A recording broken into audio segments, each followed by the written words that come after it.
in proximity to people is not the same thing as feeling connected to people. Most people these days are drowning in what I like to call crowded loneliness. Half the world is pretending to be successful or happy or have confidence, but very few are actually experiencing it. Research shows that even small exchanges like eye contact or a wave or a warm smile and a nod, all of this will reduce loneliness dramatically. Some crowds are not meant for connection. Sometimes they're just meant for observation. Welcome to Done Pretending, the podcast where healing meets authentic living. I am your host, Susan Houston, storyteller, mentor, and believer in the power of truth to set us free. This is your sanctuary for the soul, a safe space where we peel back the layers of judgment and fear to uncover the beauty of living real. Each week, you'll hear stories of courage, resilience, and transformation that remind you it's never too late to become who you were created to be. Hey friends, welcome back to Done Pretending. This is the space where we get to stop performing, stop shrinking, and stop pretending that we're fine when we are absolutely not. And instead, we are going to tell the truth, breathe deeper, and build a life grounded in courage and connection. I'm your host, Susan Houston. I'm a storyteller, a conviction haver, occasional boundary setting ninja, and someone who has absolutely felt alone in a room when it's been full of people who were supposed to be my people. Let me tell you an example of that. I used to help put on a networking event once a month, and from the moment that I would walk into this room, I would feel that I just did not belong. And this was something that I was very well versed in. I was helping organize it. So I actually wasn't one of the attendees, but I still got to socialize with everyone. But I could never make a connection. I could never get beyond the small talk. I always felt awkward. I always would feel those beads of sweat forming on the back of my neck. Well, I'm going to explain why this happened. And I always thought that I was broken.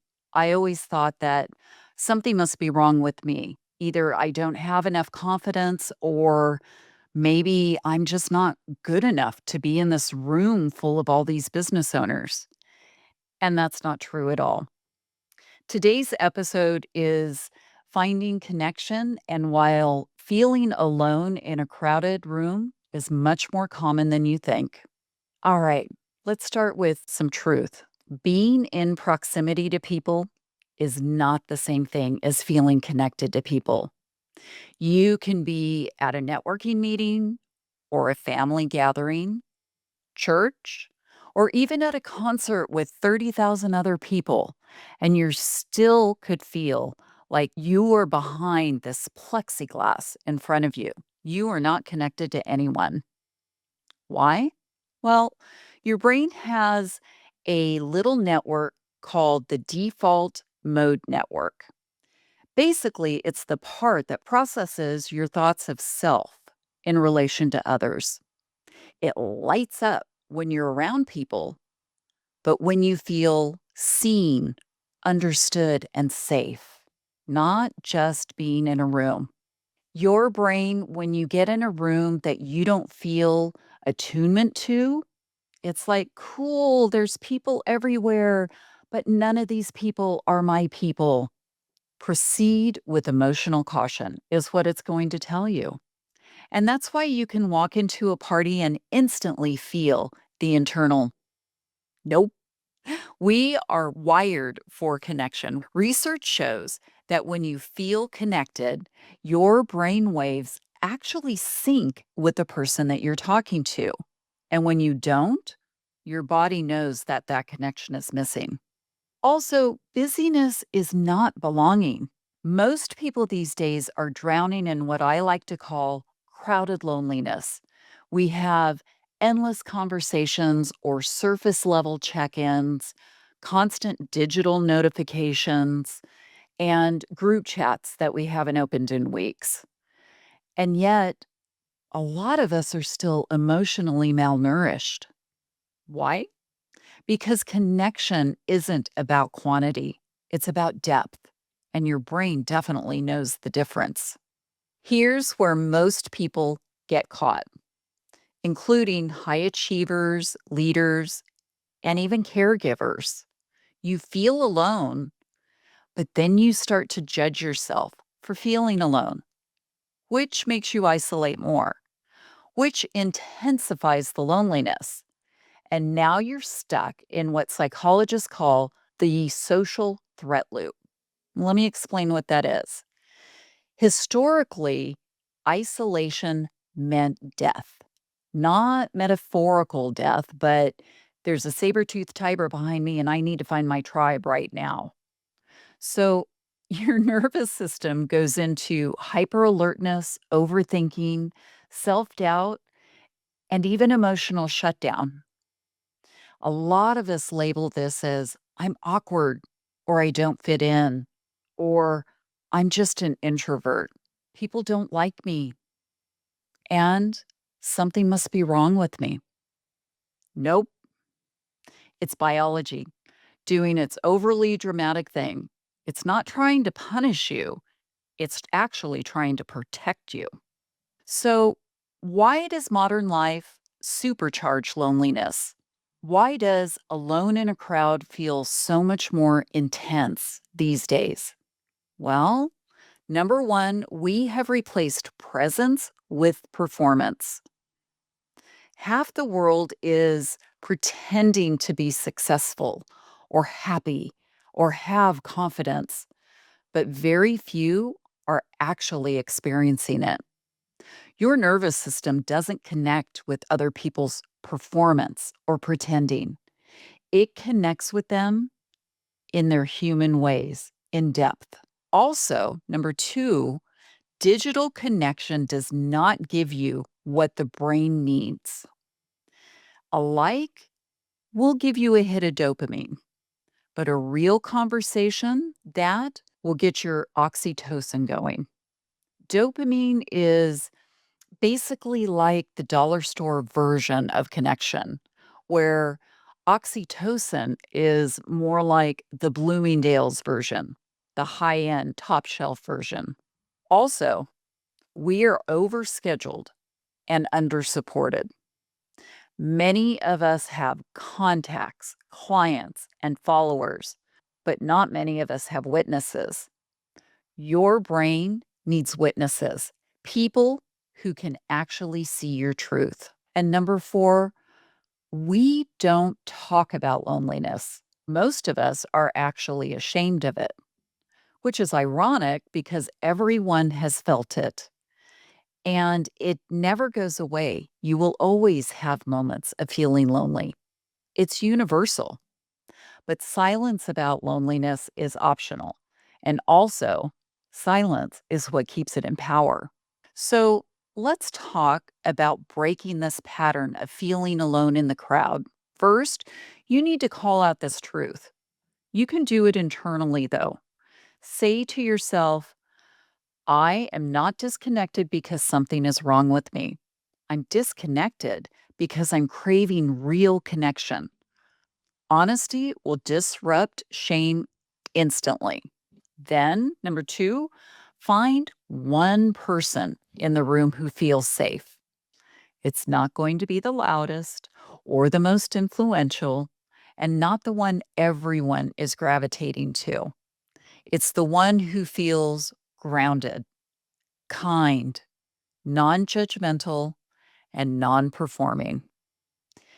And if you're looking around the room and no one fits that description, that's okay. You are not the problem. You are just in the wrong room. And number three, if you are going to go up and talk to someone, don't trauma dump. Just be human. You could say something like, hey, I'm happy to be here, but boy, it's been a week. How about you? What's been going on in your life? Or So tell me what is exciting in your life right now. The trick is asking open ended questions that they cannot answer yes or no. People who feel safe will rise to that signal. And people who don't feel that way, well, they're going to short circuit and go back and talk about the weather. Either way, you've got your answer. And number four, you need to engage your vagus nerve. Yeah, we're going to talk about body science too. A regulated nervous system makes connection so much easier. There's some quick ways to do this. You slowly exhale for 6 seconds. You lower your shoulders. You put a hand on your chest and you swallow intentionally. All of that will actually activate the vagus nerve. And when your body feels safe, connection becomes possible. Number five, build micro connection moments. Research shows that even small exchanges like eye contact or a wave or a warm smile and a nod or a genuine, "How are you? I haven't seen you in so long." All of this will reduce loneliness dramatically. Sometimes we underestimate the tiny, easy stuff, but don't forget it. And then also stop expecting that every group is going to be your group. Listen, not every room is going to deserve you, your real you, not your pretend you. Some rooms aren't your people. Some crowds are not meant for connection. Sometimes they're just meant for observation, and that's okay. Just stop forcing it. So, I need you to remember that you are not odd and you are not broken. You are not antisocial or an introvert necessarily. You are not too much and you're not enough, or not enough, I should say. You are simply wired for real connection. And most environments are actually designed to block it. Once you know what your nervous system is doing, you can actually stop blaming yourself for loneliness and you can get your power back. Connection is not about being surrounded by people, it's about being seen, depth. And there are people always around you who can see you. There are people who resonate with your truth. And guess what? They're probably looking for you too. You just have to stop pretending that you're fine so they can find you. Thanks for being here today at Done Pretending. If this episode touched a pain point with inside of you, good. It means you're human and your heart isn't numb. If it's helped you, I ask that you share it with a couple of people. This time of year, a lot of loneliness does show up. A lot of awkward feelings do show up, and they might need to hear this message. And if you haven't yet, please leave a comment or please leave a review. I truly would like to know what you think of our podcast. Also, I'm going to start having guests on our show.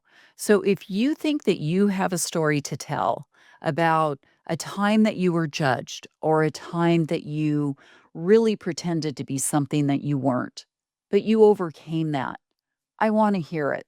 I want to hear how it affected you emotionally, physically, and how it feels to be on the other side of that. Leave that in the comment, and I will be glad to have a phone conversation with you. I will see you next time. Thank you for joining me on Done Pretending, where healing meets authentic living. If today's conversation moved you, share this episode with someone who needs to hear it. And if you haven't yet, be sure to follow the show and leave a review. Your words help this message reach more hearts around the world. Remember, you are seen, you are loved, and your story has the power to set others free.